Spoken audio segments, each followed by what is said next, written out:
नमस्कार दोस्तों, आज हम बात करेंगे ब्राह्मण राजनीति की। ब्राह्मण राजनीति की बात आखिर करने की जरूरत क्यों पड़ गई है? वो इसलिए क्योंकि उत्तर प्रदेश में योगी आदित्यनाथ की सरकार में जो मंत्रिमंडल गठित हुआ है उसमें 8 ब्राह्मण चेहरे हैं, सिर्फ 8। एक जमाने में उसमें बहुतायत में ब्राह्मण होते थे, लेकिन आज सिर्फ 8 रह गए हैं। यह बात आपको समझनी पड़ेगी। और इन 8 में भी एक सबसे बड़ी बात है कि भारतीय जनता पार्टी के पास में शायद स्ट्रांग ब्राह्मण चेहरे नहीं हैं, तभी उसने इन 8 में से बहुतायत जो हैं वो आयातित हैं दूसरे दलों से। तो आप समझिए, इनमें सबसे बड़ा चेहरा है जो योगी आदित्यनाथ के बाद में दूसरे नंबर पे है, ब्रजेश पाठक। ब्रजेश पाठक कांग्रेस के जन्मे हैं, पले बड़े हैं, कांग्रेस के संस्कारों से आए हैं।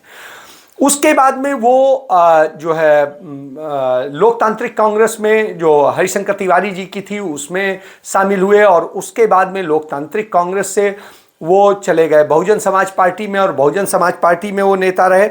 और बहुजन समाज पार्टी के बाद में अब वो जो है एक बड़ा चेहरा है। और यदि उत्तर प्रदेश में ब्राह्मण चेहरे के नाम पर कोई एक व्यक्ति नाम लिया जाए, ब्राह्मण नेता के नाम पर, तो वो निर्विवादित रूप से ब्रजेश पाठक हैं। लेकिन ब्रजेश पाठक को आपको ये समझना पड़ेगा, ब्रजेश पाठक आखिर ऐसे इतने लोकप्रिय क्यों हैं? उसके पीछे वजह है। एक तो वो जिन संस्कारों से आए हैं उसमें सेवा की भावना व्याप्त है, और यही वजह थी जब कोरोना महामारी से भारतीय जनता पार्टी के तमाम नेता मंत्री सब डरे सहमे से घर में छिपे थे, तब ब्रजेश पाठक लड़ रहे थे लोगों के लिए, अपनी सरकार से, अपने अफसरों से, और लड़ते हुए जो है इंसाफ दिलाने के लिए, उनको मदद दिलाने के लिए, उनके इलाज के लिए पूरी तरीके से जो है मुस्तैद थे। मतलब उनको आपको देखना पड़ेगा, उन्होंने अपनी, उनकी पत्नी कोविड पॉजिटिव हो गई, वो कोविड पॉजिटिव हो गए, बेटी कोविड पॉजिटिव हो गई, परिवार के और सदस्य कोविड पॉजिटिव हो गए, लेकिन इसके बावजूद वो सेवा करते रहे।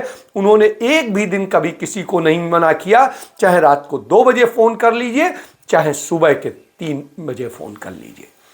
तो आप ये समझिए कि यह स्थिति थी। तो ब्रजेश पाठक ने यूं सेवा करी, आज उनको उस सेवा का फल मिला है, और भारतीय जनता पार्टी के नेतृत्व ने उनकी सेवा भावना, उनके समर्पण को स्वीकारा है। तो एक तो ये है। उसके बाद में जो 7 हैं मंत्री, उनमें भी आप देख लीजिए, उनमें एक आए हैं, वो भी कांग्रेस के ही बैकग्राउंड से हैं और कैबिनेट मंत्री हैं, वो हैं जतिन प्रसाद। जतिन प्रसाद, हालांकि वो ब्राह्मण हैं, इस बात का बहुत सारे लोगों को ज्ञान नहीं होगा, क्योंकि उनको कभी उनके पिता को और उनको ब्राह्मण लीडर के रूप में स्वीकारा नहीं गया।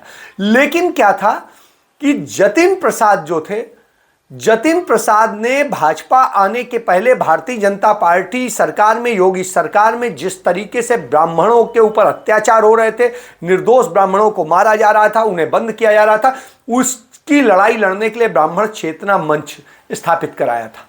और स्थिति यह हुई कि उस ब्राह्मण चेतना मंच के जरिए उन्होंने तमाम मुद्दे उठाए, तमाम यात्राएं की, सब कुछ किया, लेकिन भारतीय जनता पार्टी का उन्हें सत्ता का लॉलीपॉप मिला, और वो सारे ब्राह्मणों को छोड़ करके सीधे योगी आदित्यनाथ के पास पहुंच गए और मंत्री बन गए।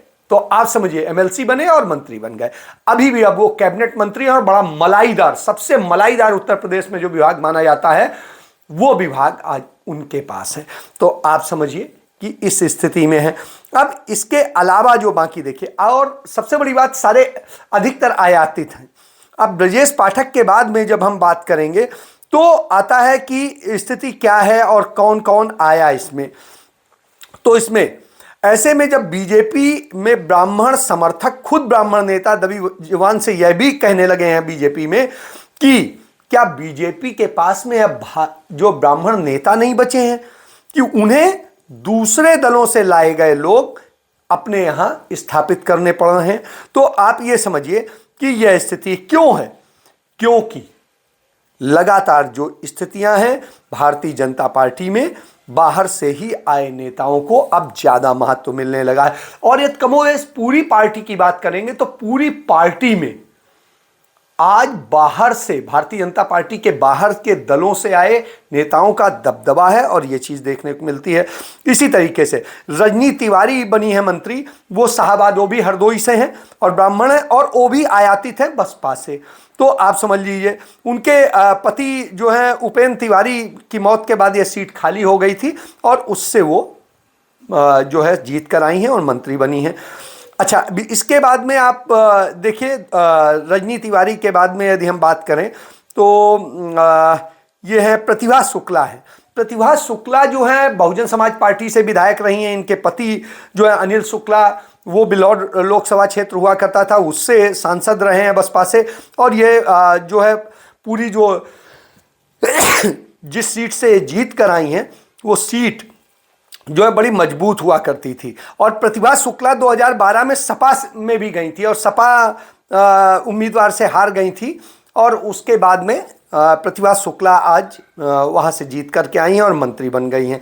इससे पहले आप देखिए प्रतिभा शुक्ला की स्थिति है कि इसके बाद में जतिन प्रसाद के बारे में मैंने आपको बताया, और इसके बाद में आप देखिए जो दयाशंकर मिश्रा हैं, राज्य मंत्री बनाए गए हैं, वाराणसी से। वो हालांकि अभी किसी सदन के सदस्य नहीं है, वो भारतीय जनता पार्टी के पुराने नेता हैं। योगेंद्र उपाध्याय हैं, वो भी जो है भारतीय जनता पार्टी के बहुत जड़ से जुड़े नेता हैं। जब भारतीय जनता पार्टी को कोई पूछने वाला नहीं था तब से वो हैं, पार्षद से लेके मंत्री तक बने हैं। तो आप समझिए योगेंद्र उपाध्याय आगरा से आते हैं।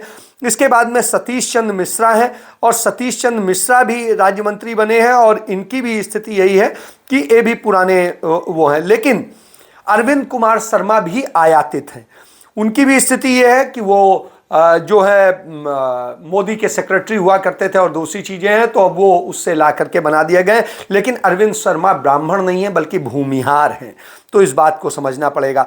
फिर एक राजेश त्रिपाठी हैं, वो भी बसपा के ही हुआ करते थे, और बसपा से वो आए थे। बसपा से उन्होंने हरिशंकर तिवारी जी को हराया था, उसके बाद में वो चर्चा में आए थे, और उसके बाद फिर हरिशंकर तिवारी जी के बेटे ने उन्हें हराया और वो विधायक बने थे। और उसके बाद में इस बार वो भारतीय जनता पार्टी से लड़े, और हरिशंकर तिवारी जी के बेटे विनय तिवारी वो लड़े उससे समाजवादी पार्टी से, और वो हार गए। इसलिए, और चूंकि योगी आदित्यनाथ हरिशंकर तिवारी के पूरे परिवार से चिढ़ते हैं, उन पर हमलावर रहते हैं, और उनसे उनकी अपनी निजी खुन्नस है, इसके कारण उन्होंने राजेश को मंत्री बनाया है। तो आप समझिए। इसके बाद में आप देखिए एक यदि ब्राह्मण राजनीति की बात करेंगे तो रामवीर उपाध्याय हैं। ये हाथरस सीट से हुआ करते थे, और ये जड़ से बसपा के सदैव रहे हैं, और ये कंडक्टर हुआ करते थे रोडवेज में, और उससे मायावती ने उठा करके इनको विधायक बनाया, और फिर अब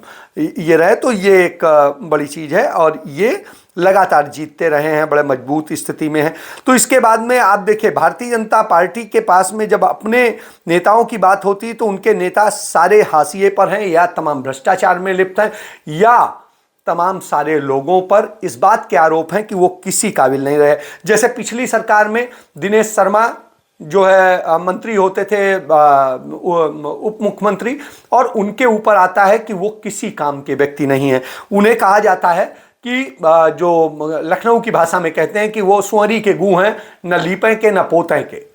तो वो स्थिति है उनकी, तो इसलिए उनकी स्थिति है। श्रीकांत शर्मा पर अपने विभाग ऊर्जा मंत्री रहते हुए ऊर्जा विभाग के तमाम चीज़ों को लेके, पीएफ घोटाले और दूसरी चीज़ों को लेके चर्चा में रहे हैं, इसमें कहीं कोई छिपा नहीं है। नीलकंठ तिवारी वाराणसी की उस सीट से हैं जो काशी विश्वनाथ मंदिर है, लेकिन वहाँ स्थिति ये है कि वो हारते हारते किस तरह से उन्हें जिताया गया ये सब कोई जानता है, इसलिए बताने की जरूरत नहीं कि उन्होंने, तो इस तरह से उनकी स्थिति बिल्कुल बहुत खराब है।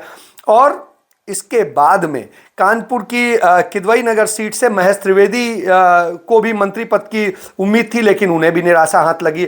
तो इस तरह से यदि आप देखें तो जितने भाजपा के नेता थे जो अपने आप को मंत्री देख रहे थे वो तो रह गए, क्योंकि उनकी पहुंच पूरे समग्र उत्तर प्रदेश की नहीं है।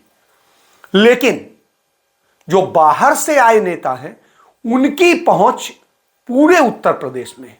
और एक समय में ब्राह्मण राजनीति की बात करेंगे तो देश की आजादी के पहले हो या देश की आजादी के बाद बहुत बड़ी हैसियत होती थी। देश जब आजाद हुआ तो 70% राज्यों के मुख्यमंत्री ब्राह्मण हुआ करते थे, तमाम मंत्री ब्राह्मण हुआ करते थे। और यह स्थिति थी कि सबसे कम आबादी वाले ब्राह्मण सबसे बड़े राज करते थे। क्यों? क्योंकि वो पढ़ते थे, वो योग्य होते थे, उनकी अपनी परिधि बहुत होती थी, वो बहुत समाजवादी विचारधारा के होते थे और वो सबको लेकर के सबके सम्मान की बात करते थे। लेकिन कालांतर में धीरे धीरे धीरे ब्राह्मणवाद वाली चीजें आने लगी और उसका नतीजा ये हुआ, पढ़ना लिखना और तमाम सारी चीजें छूट गई, तमाम चीजों से विद्वत्ता से हट गए और इन सब कारणों से ब्राह्मण पीछे जाता चला गया। मंडल कमंडल की राजनीति में वो खत्म सा हो गया। हालांकि ब्राह्मणों ने सबसे ज्यादा वोट भारतीय जनता पार्टी को दिया, लेकिन ब्राह्मणों को उस मुकाबले मिला कुछ नहीं है, हासिल कुछ नहीं हुआ। तो ये उत्तर प्रदेश की राजनीति है, ब्राह्मण राजनीति है। तो अब ब्राह्मणों को यह भी समझना होगा कि उन्हें कैसे मजबूत स्थिति मिले, इसके लिए वो क्या कर सकते हैं। लेकिन इसके लिए जरूरत इन्हें यह है कि वो पढ़े लिखे, फिर से योग्य बने। चाणक्य से लेकर के आप देख लिए, ब्राह्मण पद लोलुप नहीं होता था, लेकिन कालांतर में वो पद लोलुप होने लगा, पद के लिए वो कुछ भी करने को तैयार होने लगा। तो उसका नतीजा ये हुआ कि वो बर्बादी का शिकार हो गया और इतनी बुरी स्थिति में है कि आज वो इंसाफ मांगता घूम रहा है, हक मांगता घूम रहा है और नहीं मिल रहा है। तो आप समझिए कि यह राजनीति नहीं है, असल में ब्राह्मण नेता ही खत्म होने लगे हैं और उस तरह के नेता रह नहीं गए हैं। इसीलिए भारतीय जनता पार्टी को बाहर से नेता ला करके अपनी छवि बचानी पड़ रही। वैसे ही जैसे भारतीय जनता पार्टी का इतिहास है कि स्वतंत्रता में उसका कोई योगदान नहीं, उसके किसी भी पुरोधा का योगदान नहीं है, इसलिए वो कांग्रेस पार्टी के तमाम नेताओं को अपना दिखाने की कोशिश करती है, उन्हें पूजती है, उन्हें माला पहनाती है, उनकी मूर्तियां बनवाती है, और जिससे कि लोग समझें कि राष्ट्रवादी भारतीय जनता पार्टी है और जो असली राष्ट्रवादी है वो राष्ट्रवादी नजर ना आए। तो यह एक राजनीति का हिस्सा है, इसको समझना होगा। और हालांकि मैं समझता हूं जाति की राजनीति नहीं होनी चाहिए, धर्म की राजनीति नहीं होनी चाहिए, योग्यता के आधार पर मानदंड तय होना चाहिए। धन्यवाद।